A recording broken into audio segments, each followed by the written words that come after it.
안녕하세요.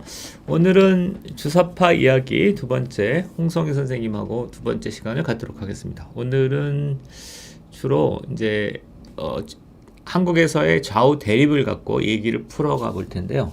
자, 그러면 홍성희 선생님께서 서두를 열어주시면 되겠습니다. 일단 한국에서 좌우 대립 어떤 대립 어떤 갈등 이 문제를 얘기하기 전에 20세기 우리 대한민국을 한번 돌아보는 게 필요할 것 같아요. 사실 20세기 100년은 사실 우리 한반도에서 보면 정말 파란만장한 시대였던 것 같아요.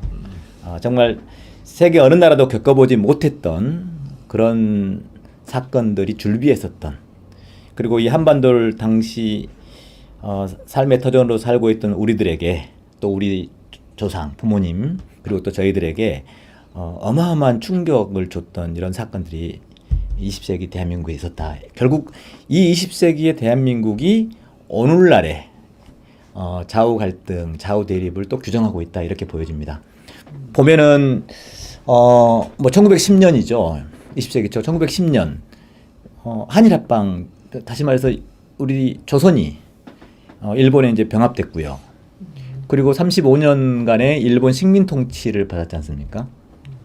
1945년 해방되기까지 35년 기간인데요. 이거 정말 짧은 기간이 결코 아니지 않습니까? 그러니까 내가 태어나서 30대 중후반까지 사실 조선 총독부가 통치하고 있는 나라에서 교육받고, 또 그 문화에서 살았고, 또 거기서 먹고 살고 시집장가도 가고, 이런 한 세대를 식민 시기에서 살았던 정말 이 한반도였잖아요. 그리고 1945년 해방되고, 해방 이후에 1948년 8월 15일 대한민국이라는 나라가 수립되기까지 그 3년 동안의 기간은 정말 백가쟁명이라고 할 수 있을 만큼 남과 북에는, 특히 북에는 소련이 진주하고 남에는 미군정이 들어와서 세계 최고의 열강이라고 할 수 있는 소련과 당시에 미국이 한반도를 분할 점유한 상태에서 우리 역사가 이제 시작됐고, 그리고 1948년 이 대한민국이라는 나라가 우여곡절 끝에 이제 수립이 됐죠. 그래서 어쨌든 자유헌정, 그러니까 자유민주주의 헌법을 기초로 해서 재헌헌법이었죠. 기초로 해서 대한민국이라는 나라가 이렇게 만들어졌는데, 당시 이제 우리 그 한반도에서 살고 있는 우리들로 입장에서 보면 이건 정말 그 반만년 역사에서 있을 한 번도 자신의 대표를 본인이 투표로 언제 뽑아본 적이 없었잖아요. 어디 조선시대 왕을 그렇게 뽑아봤습니까? 삼국시대 무슨 그 왕들을 그렇게 뽑아봤겠어요. 어느 현령의 사또를 한 번이라도 뽑아봤겠어요. 왕이 죽으라 하면 죽고, 왕이 죽여라 하면은 죽을 수밖에 없는 이런 시대를 살았던 이 한반도의 민초들이 1948년 이 자유 대한민국이 건국되면서 정말 최초로 이 땅에서 나의 대표를 직접 뽑고 뽑을 수 있는 그런 환경이 된 거죠. 그게 48년 5월 10일 총선이 그 최초 아니겠습니까?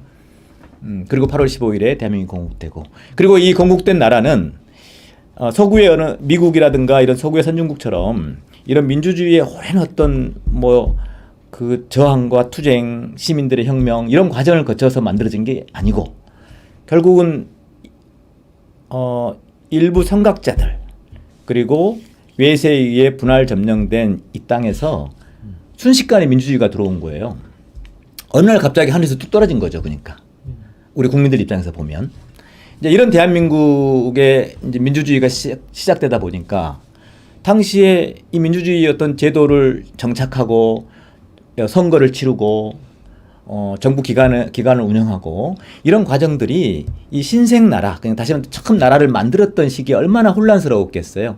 그리고 당시에는 대부분의 국민들, 그러니까 다시 말해 우리 국민들 절대 다수가 이렇게 빈곤하고 가난한 시대였기 때문에 민주주의니 인권이니 이런 얘기를 적극적으로 귀담아 들을 수 있는 형편도 못 됐다고 봐집니다. 그러니까 뭐 선거가 치루어지면은 우리가 흔히 이제 부정선거라고 하는데 뭐 고무신 몇 짝 정말 사주면 자기 가족들 표를 다 줄 수 있는 그런 빈곤의 나라에서 어쨌든 대한민국이란 이 나라가 처음 출발했다. 이런 역사적인 배경들도 잘 이해할 필요가 있다. 그리고 60년대 들어와서는 이제 군사 정권이 들어왔고요. 이 박정희 군사 정권 18년 동안 어제 통치를 했지 않습니까? 그리고 그 과정에서 민주주의에 대한 그 훼손, 그리고 경제 발전, 산업화, 경제 발전은 이루었는데 거기에 따른 뭐 민주주의 훼손인 이런 문제들, 한국적 민주주의냐 하면서 이런 문제들이 이제 대두가 됐던 거고요. 그리고 1980년에 어쨌든 강주 민중항쟁, 그러니까 시민들의 항쟁에 의한 유혈 사태가 있었었고 그 결과 소위 386 우리가 흔히 얘기하는 운동권 이런 세력들이 전면에 등장하기 80년대 전면에 등장했고 그래서 1997년에 50년 만에 대한민국이 수립된 지 50년 만에 역사적으로 처음으로 여야 간의 정권 교체가 평화적으로 이루어졌던 거 아닙니까? 그리고 2000년대에 이렇게 이루었고요. 어쨌든 그 과정에서 1988년 서울 올림픽도 치르고요. 86년 아시안 게임도 치르고 어쨌든 우리 대한민국이 그 파란만장한 20세기의 역사에서 세계사에 유례 없는 또 세계 다른 나라 시민들이 겪어보지 못한 역사적인 격동의 시기를 보내왔다. 이것이 지금 우리가 오늘날 좌우 대립을 얘기할 때 우선적으로 전제해야 될 객관적 환경인 것 같아요.